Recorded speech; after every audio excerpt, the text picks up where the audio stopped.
Finesse, Duplicity, and a False Assurance of Friendship. From Escape from Culloden by the Chevalier de Johnstone. When daylight began to appear, I dismounted and offered my horse to Samuel as a present. I was no longer able to keep him, as I needed to cross the first arm of the sea, from which we were now about 4 miles distant.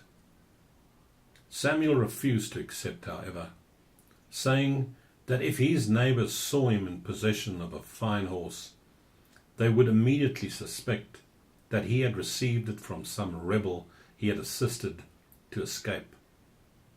They would immediately inform against him, and he would in consequence be prosecuted. The horse would be evidence against him, and he would inevitably be sentenced to be hanged. I removed the saddle and bridle, which we threw into a draw-well, and we then drove the horse into a field some distance from the road, so that those who found him might take him for a stray. We had great difficulty in getting rid of this animal, for he followed us for some time like a dog. We had not walked a quarter of an hour after giving liberty to my horse, when we fell in with a friend of Samuel, who questioned him a great deal as to where he was heading, the nature of his business, and who I was. Samuel answered without the least hesitation, which pleasantly surprised me after the adventures of the dog at Forfar. "I'm going to bring home a calf I left to winter in the lowlands last autumn," he said. "I'm taking this young man with me out of charity, as he was without bread, and he serves me for his victuals. I intend sending him back with a calf, whilst I myself go to Dundee to buy a cow with which to support my family during the summer." As there happened to be an alehouse nearby, the two friends agreed to have a bottle of beer together, and I was obliged to accompany them. I showed such respect for my newfound master that I did not venture to sit down beside him until he invited me. The friend of Samuel pressed me to partake of their small beer, which looked for all the world like a physic. But Samuel excused me, extolling so much my sobriety and good character, that his friend incessantly showed me 1,000 little attentions, expressing the wish from time to time to find a lad like me on the same terms. I thought I perceived in him a secret desire to entice me from Samuel's service. After they had swallowed a considerable quantity of beer, they left the alehouse and, to my great pleasure, parted.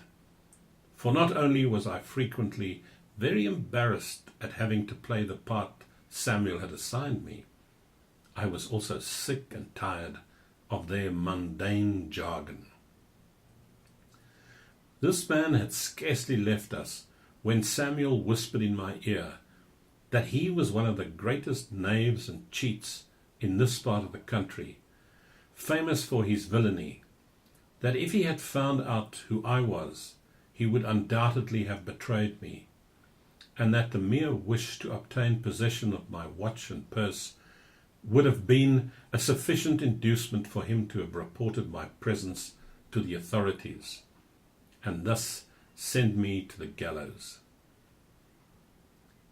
I was the more astonished at what Samuel told me, as, from their conversation, which was full of assurances of mutual esteem, I had had no doubt in my mind that they entertained for each other the most sincere friendship.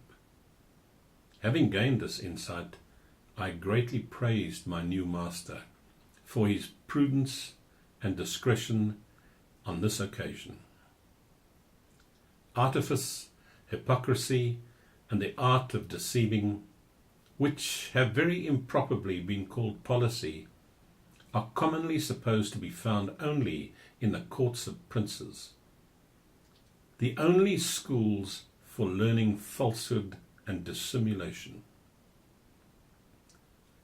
But I saw as much finesse and duplicity in the false assurance of friendship and the compliments of these two peasants while they were drinking their beer, and I was completely duped in this case, as I later was in a conversation at which I happened to be present between two noblemen of the first rank.